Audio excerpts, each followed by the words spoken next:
Évangile de Jésus-Christ selon saint Jean.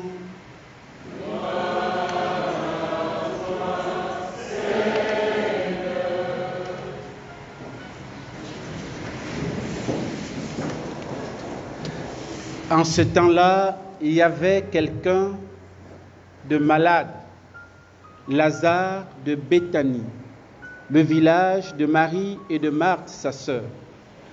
Or, Marie était celle qui répandit du parfum sur le Seigneur et essuia les pieds avec ses cheveux. C'était son frère Lazare qui était malade. Donc, les deux sœurs envoyèrent dire à Jésus: Seigneur, celui que tu aimes est malade. En apprenant cela, Jésus dit: cette maladie ne conduit pas à la mort, elle est pour la gloire de Dieu, afin que par elle, le Fils de Dieu soit glorifié. Jésus aimait Marthe et sa sœur, ainsi que Lazare.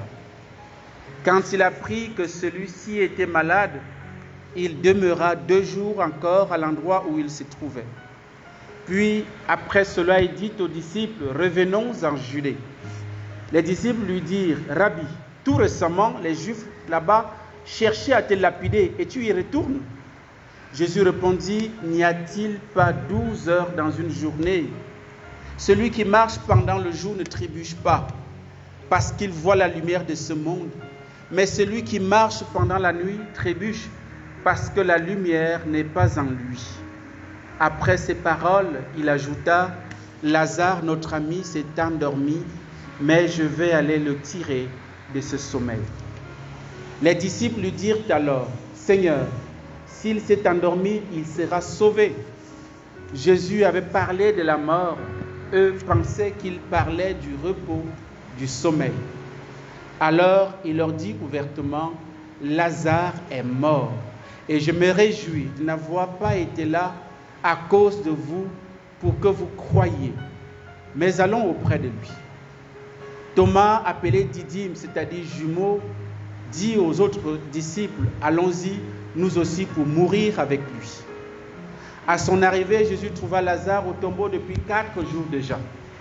Comme Béthanie était tout près de Jérusalem, à une distance de 15 stades, c'est-à-dire une demi-heure de marche environ, beaucoup de Juifs étaient venus réconforter Marthe et Marie au sujet de leur frère. Lorsque Marthe apprit l'arrivée de Jésus, elle partit à sa rencontre, tandis que Marie restait assise à la maison. Marthe dit à Jésus: Seigneur, si tu avais été ici, mon frère ne serait pas mort. Mais maintenant encore, je le sais, tout ce que tu demanderas à Dieu, Dieu te l'accordera. Jésus lui dit: ton frère ressuscitera. Marthe reprit: je sais qu'il ressuscitera à la résurrection au dernier jour. Jésus lui dit: moi, je suis la résurrection et la vie. Celui qui croit en moi, même s'il meurt, vivra. Quiconque vit et croit en moi ne mourra jamais. Crois-tu cela? Elle répondit: oui, Seigneur, je le crois. Tu es le Christ, le Fils de Dieu, tu es celui qui vient dans le monde. Ayant dit cela, elle partit appeler sa sœur Marie et lui dit tout bas: le Maître est là, il t'appelle. Marie, dès qu'elle entendit, se leva rapidement et alla rejoindre Jésus. Il n'était pas encore entré dans le village, mais il se trouvait toujours à l'endroit où Marthe l'avait rencontré. Les Juifs étaient à la maison avec Marie et la réconfortaient. La voyant se lever et sortir si vite, la suivirent. Ils pensaient qu'elle allait au tombeau pour y pleurer. Marie arriva à l'endroit où se trouvait Jésus. Dès qu'elle le vit, elle se jeta à ses pieds et lui dit: Seigneur, si tu avais été ici, mon frère ne serait pas mort. Quand il vit qu'elle pleurait et que les Juifs venus avec elle pleuraient aussi, Jésus, en son esprit, fut saisi d'émotion, il fut bouleversé et il demanda: où l'avez-vous déposé? Il lui répondit: Seigneur, viens et vois. Alors Jésus se mit à pleurer. Les Juifs disaient: voyez comme il l'aimait. Mais certains d'entre eux dirent: lui qui a ouvert les yeux de l'aveugle, ne pouvait-il pas empêcher Lazare de mourir? Jésus, repris par l'émotion, arriva au tombeau. C'était une grosse c'était une grotte fermée par une pierre. Jésus dit, enlevez la pierre. Marthe, la sœur du défunt, lui dit, Seigneur, il sent déjà. C'est le 4e jour qu'il est là. Alors Jésus dit à Marthe, ne te l'ai-je pas dit, si tu crois, tu verras la gloire de Dieu. On enleva donc la pierre. Alors Jésus leva les yeux au ciel et dit, Père, je te rends grâce parce que tu m'as exaucé. Je le savais bien, moi, que tu m'exauces toujours. Mais je le dis à cause de la foule qui m'entoure, afin qu'ils croient que c'est toi qui m'as envoyé. Après cela, il cria d'une voix forte, Lazare, viens dehors. Et le mort sortit, les pieds et les mains liés par les bandelettes, le visage enveloppé d'un suaire. Jésus leur dit, déliez-le et laissez-le aller. Beaucoup de Juifs qui étaient venus auprès de Marie et avaient donc vu ce que Jésus avait fait, crurent en lui. Acclamons la parole de Dieu. Louange à toi, Seigneur Jésus.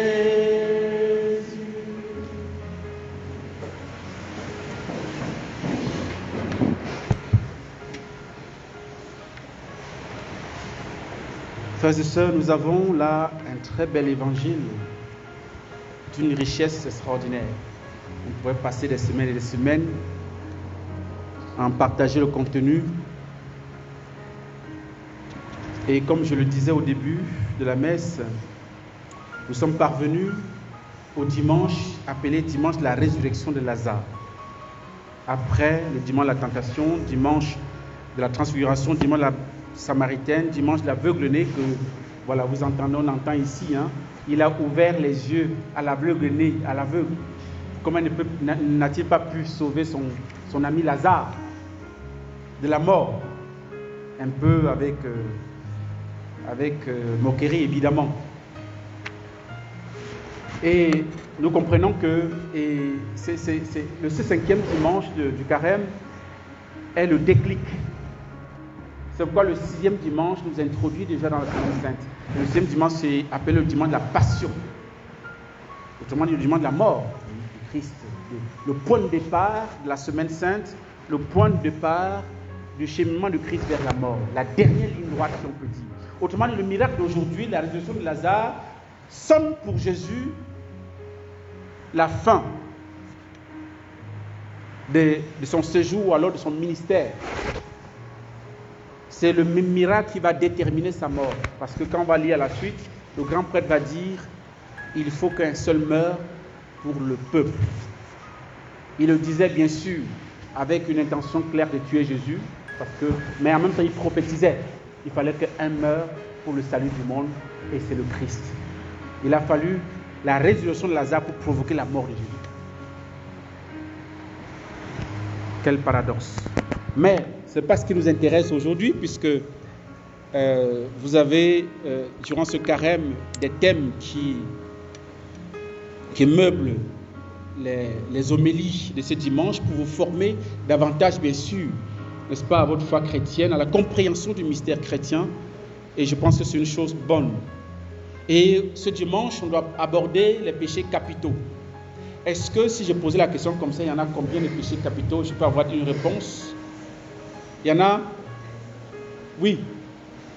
7. Merci. C'est vrai que les réponses suffisaient déjà de part et d'autre. Voilà, il y en a 7. Mais bon, il faut comprendre quand on parle de péchés capitaux, c'est vrai que capitaux, ça veut dire, ça vient de tête. Hein? Les péchés tête. Les péchés qui sont en tête, si on peut dire, si vous voulez. Les chefs, les péchés chefs. Voilà. Et donc, c'est des péchés par lesquels dérivent les autres. Mais pourquoi c'est 7? Pourquoi c'est pas 8? Pourquoi c'est pas 9? Pourquoi c'est pas 10? Pourquoi c'est pas 12? Pourquoi, etc. Et bon, c'est vrai que vous savez que l'Église, bien sûr, à la suite de l'Écriture, de la révélation, aime bien les chiffres. Les chiffres sont très parlants n'est-ce pas, dans l'Écriture. Le chiffre 3, par exemple, est un chiffre parfait qui renvoie bien sûr à la Sainte Trinité, qui renvoie aux 3 jours de Jésus, hein, avant sa résurrection, qui renvoie à beaucoup d'autres choses. Et vous avez aussi le chiffre 7 qui est un chiffre parfait. Les chiffres 3 comme le chiffre 7 sont des chiffres de la plénitude. Ça ne veut pas dire qu'il n'y a que ces 7 péchés-là. Ça veut dire que ces chiffres symbolisent une sorte de plénitude. Ça récapitule tous les péchés. Parce que quand vous regardez par exemple ce que Saint Paul dit lorsqu'il cite les œuvres de la chair, dans Galates chapitre 5, à partir du verset 19, si je ne me trompe pas, voilà, il cite les péchés de la chair, il y en a au moins 15. Voilà. Et dans Matthieu, quand il fait allusion que lorsque Jésus parle de ce qu'il vient, de ce qui provient de la chair, qui souille l'homme, voilà, il cite, c'est Saint Luc, Marc va citer même 12.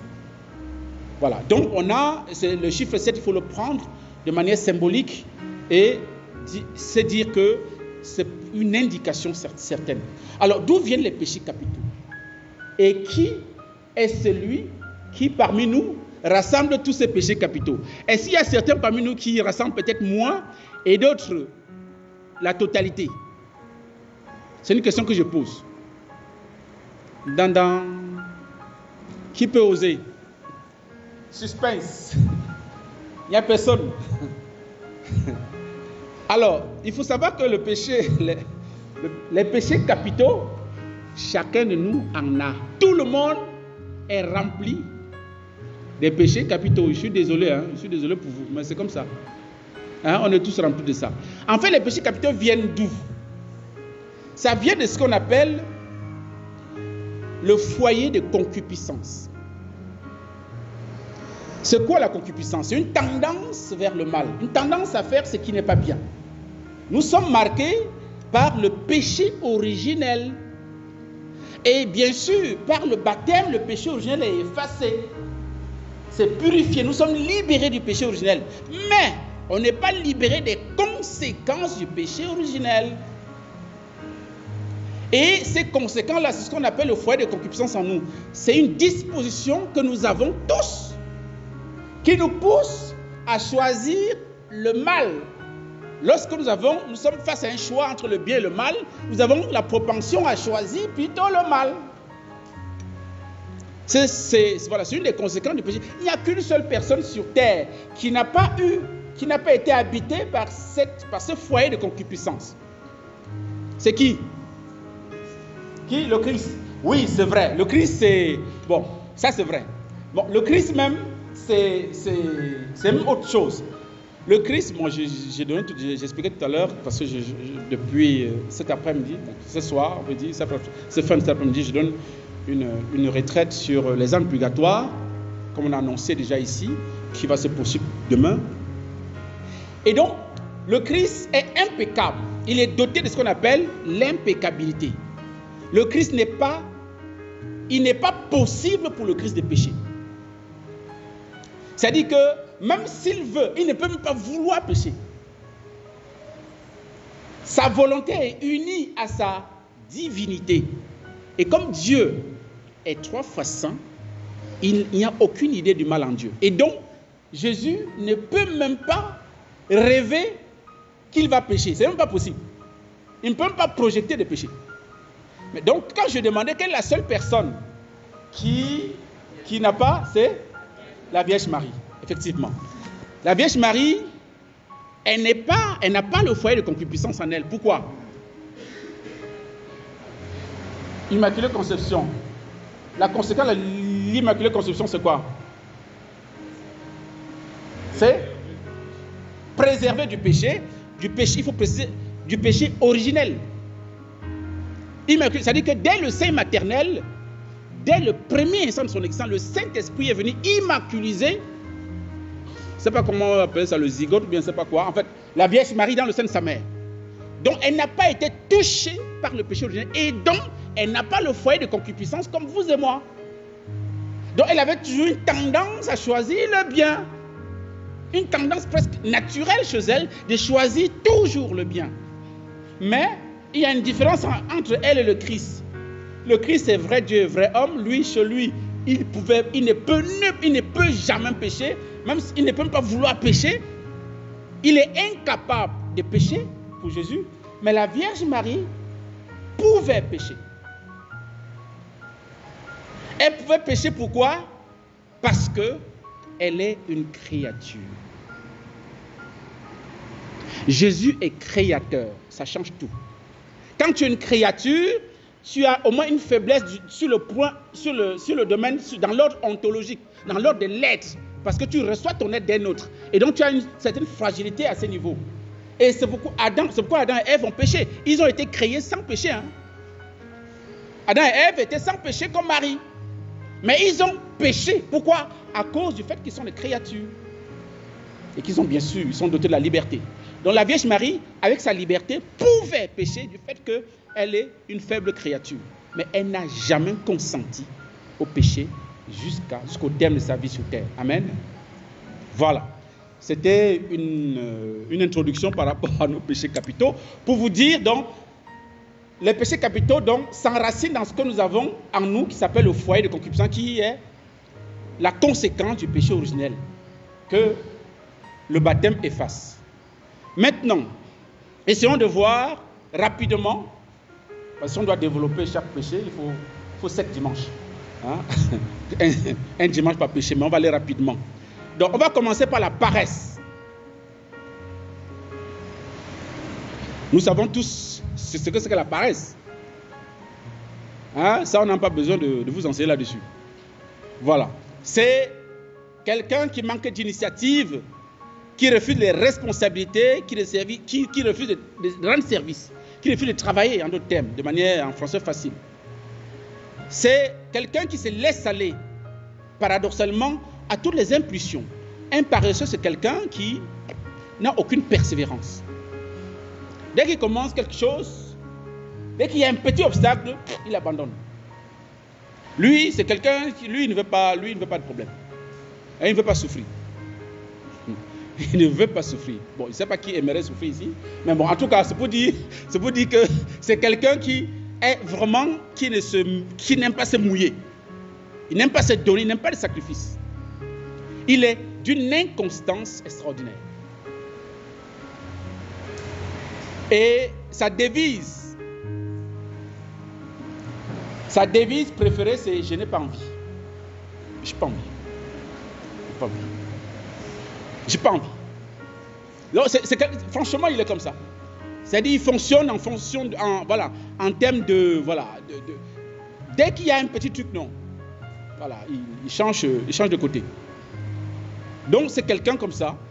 Et en même temps, cette paresse, cette inconsistance fait qu'il ne peut pas durer aussi, n'est-ce pas, dans la prière.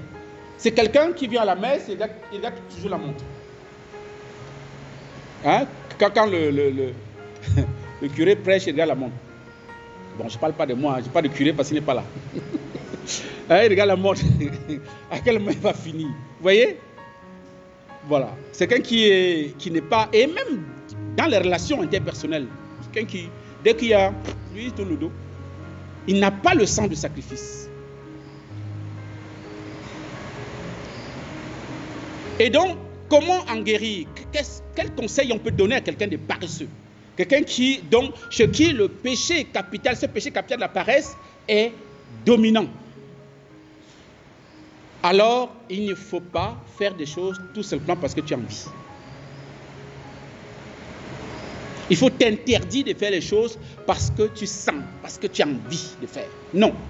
Il faut apprendre à aller à contre-courant du désir de la chair qui t'habite, de l'envie qui t'habite.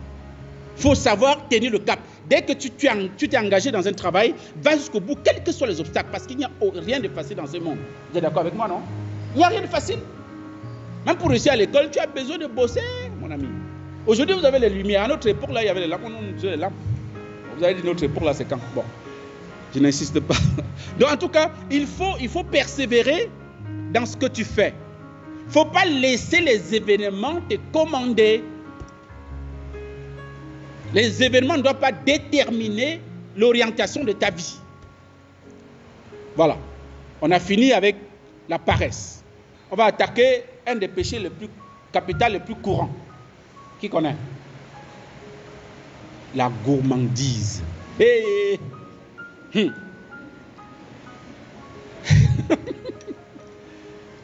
Alors, Le problème ici, c'est au niveau de la mesure. Quelqu'un qui est gourmand ne connaît jamais sa mesure.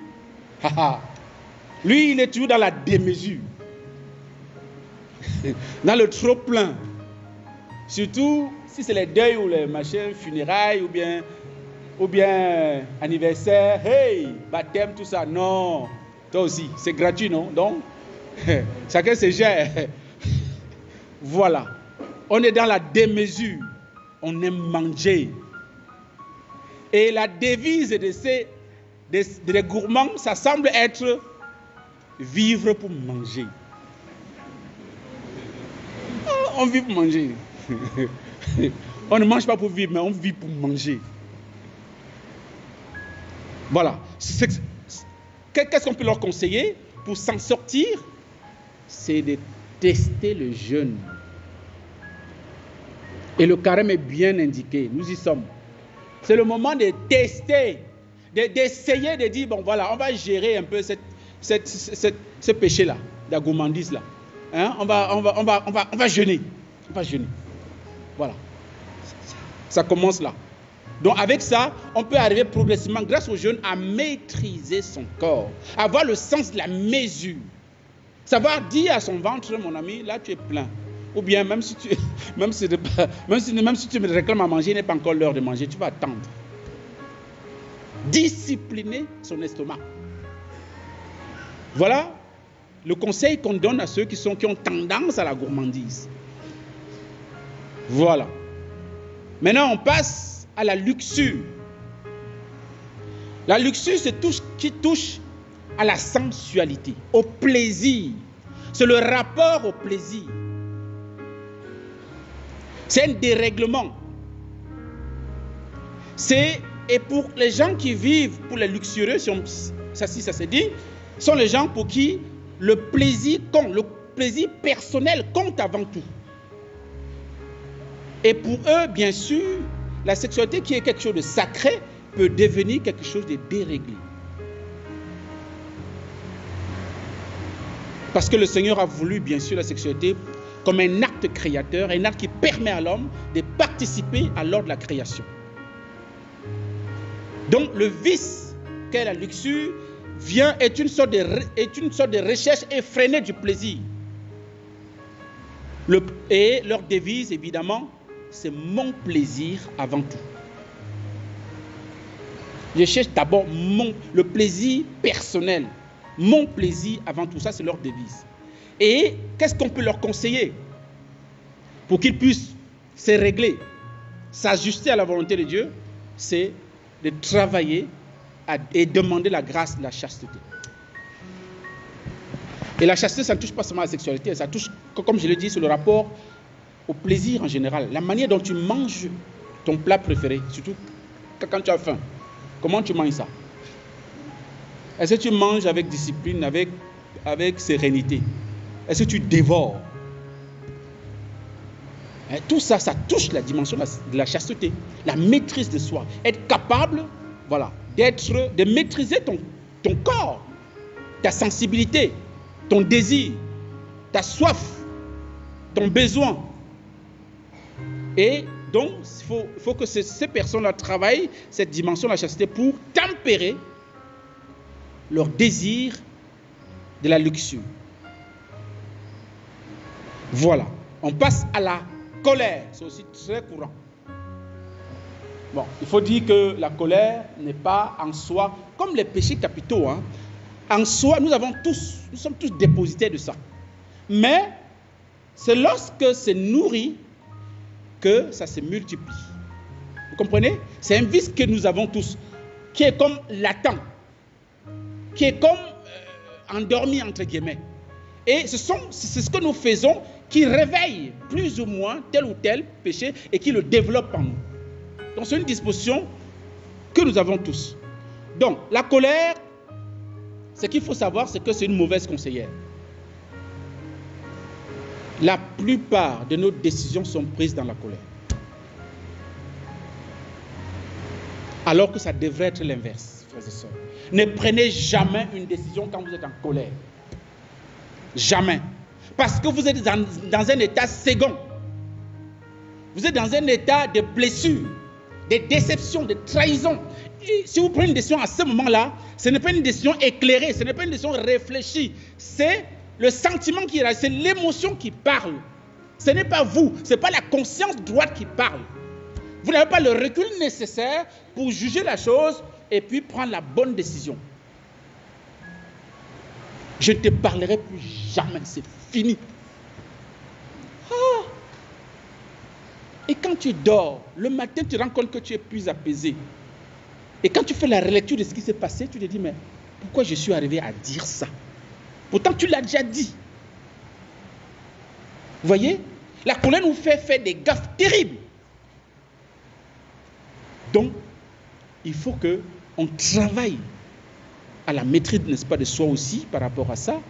Et la devise des gens qui sont assez, n'est-ce pas, colériques, c'est « j'ai raison ». Parce que quand on est en colère, c'est parce qu'on se situe au niveau du fait que, en fait, au niveau où nous disons j'ai raison de m'énerver, j'ai raison d'être en colère, c'est moi qui ai raison. Donc c'est leur devise, j'ai raison, donc je suis en colère. Donc il faut travailler ça, guérir ça en prenant le recul de la hauteur par rapport aux événements qui nous fâchent. Ça demande à exercer la patience, à renoncer au désir de perfection aussi. Il faut savoir qu'on n'est pas pareil. Vous avez peut-être, je ne sais pas, vous avez peut-être dit une chose à l'enfant, fais comme ça, fais comme ça. Vous avez dit peut-être 2 fois, 3 fois, l'enfant continue de faire mal. Vous qui êtes perfectionniste, vous allez peut-être vous mettre à battre l'enfant sauvagement parce que vous pensez qu'il fait exprès. Non, on n'est pas au même niveau, frères et sœurs. D'abord, si c'est un enfant, ça veut dire qu'il n'a pas ton âge. La compréhension des choses chez lui est différente, n'est-ce pas, de chez toi. Il n'a pas la maturité nécessaire. D'accord? Et même si on a le même âge, on n'a pas la même compréhension. À l'école, on a reçu le même cours, mais à l'examen, on n'a pas les mêmes notes. Pourtant, on a reçu le même cours. N'est-ce pas? Voilà, donc ça veut dire qu'on n'est pas pareil. Il faut travailler la patience, il faut travailler la compréhension de l'autre. On n'est pas pareil. Certains celui-ci est excellent en maths, l'autre en anglais, l'autre en littérature et tout. Pourquoi? Pourquoi? Parce qu'on n'est pas pareil. La différence est une valeur. Ce n'est pas un défaut. Voilà. Et les gens qui sont assez colériques aussi doivent travailler à demander pardon. Ça va vous aider à être moins colérique. Et je pense aussi que la colère est très souvent liée aux blessures intérieures, acquises depuis l'enfance. La manière dont on nous a traités, la manière dont on nous a éduqués, nous avons été blessés, traumatisés, et quand nous grandissons, nous reproduisons la même chose. Parce que ça a été notre école de vie. Tu ne peux pas donner ce que tu n'as pas reçu. Donc tu redonnes ce que tu as reçu. Et donc, demander la grâce, la guérison intérieure au Seigneur, notamment à travers le Saint-Sacrement, de l'adoration du Saint-Sacrement, notamment à travers le chemin de la croix. Pardon, le chemin de croix. C'est un lieu de guérison intérieure. Extraordinaire. On aborde aussi, maintenant la jalousie. Ça aussi, ça fait beaucoup de dégâts. Et la jalousie a une cousine germaine qui s'appelle l'envie. Les deux la vont toujours ensemble. Elles sont toujours ensemble. La jalousie concerne en général les personnes, s'adresse à pour objet les personnes. Et l'envie touche beaucoup plus les objets. Vous voyez? Bien sûr, il y a un aller-retour entre les deux. Hein? C'est parce que j'envie la chaussure de telle que je commence à jalouser aussi la personne. Vous voyez? Et parce que je suis jalouse de la personne, que tout ce qui touche à la personne, je suis jaloux, je suis envieux, je suis machin, surtout quand c'est quelque chose de bien. Ah! Pourquoi c'est elle qui a ça? Pourquoi c'est elle? Pourquoi pas moi? On est toujours dans les comparaisons aussi. Ceux qui sont jaloux sont très comparatifs. Ils sont les gens qui aiment comparer. Et la jalousie est une sorte, pour moi je considère ça comme une sorte d'ingratitude à l'égard de Dieu. Si vous êtes jaloux ou envieux de ce que l'autre a, ça veut dire que tu ignores ce que Dieu t'a donné. Tu méprises même ce que Dieu t'a donné. Tu méprises ce que tu es et ce que tu as, qui est don de Dieu. C'est l'ingratitude. Rends grâce à Dieu pour ce que tu es, pour ce que tu as, et rends grâce à Dieu pour ce que Dieu a donné à l'autre aussi. C'est un lieu, c'est un moyen, en fait, j'ai envie de dire un moyen efficace pour guérir même aussi de ta jalousie. Rends grâce pour ce que l'autre a, pour ce que l'autre est.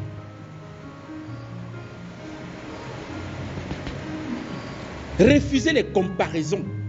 Si vous voulez sortir la jalousie, refusez les comparaisons. Apprendre donc à se réjouir du bien que les autres ont ou bien font pour mieux rendre grâce pour ce que tu es, pour ce que tu as. Avant-dernier, l'avarice.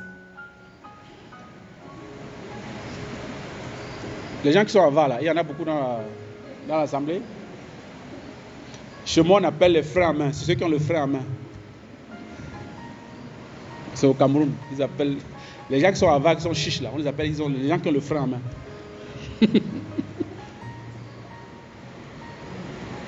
Ce sont des gens qui, quelque part, ont perdu leur liberté à cause de la soif, de la possession des biens matériels et de l'argent.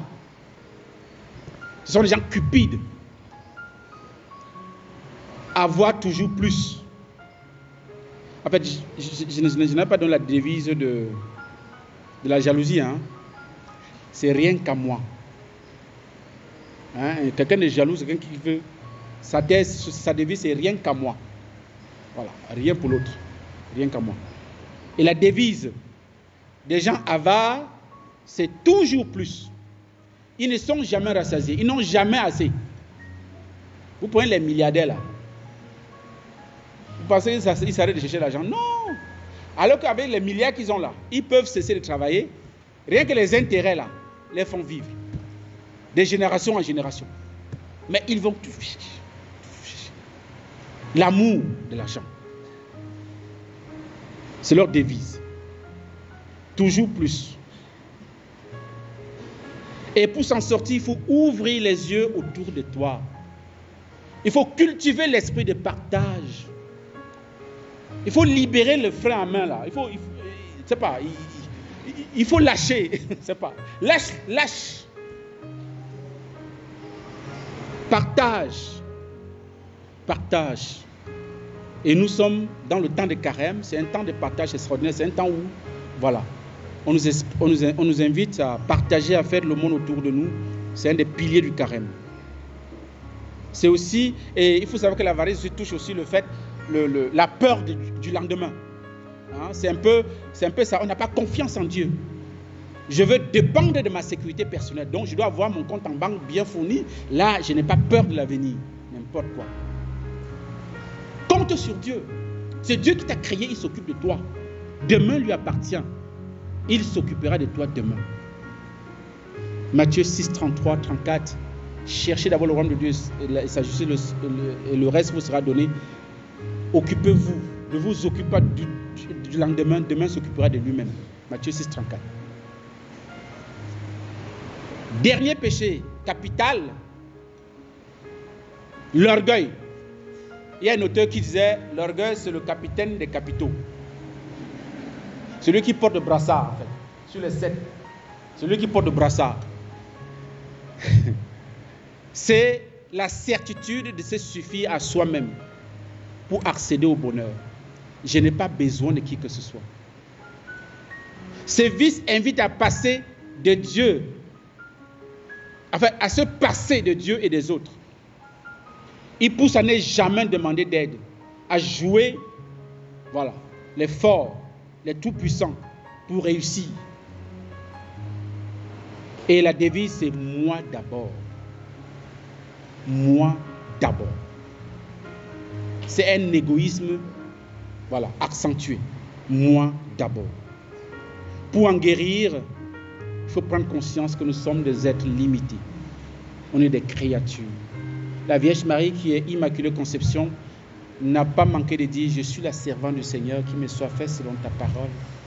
Je suis disponible à la volonté de Dieu, qu'il fasse de moi ce qu'il voudra. » Et l'orgueilleux doit être celui qui doit travailler ça, cette dépendance à Dieu, doit cultiver le fait qu'il est limité en tant que créature.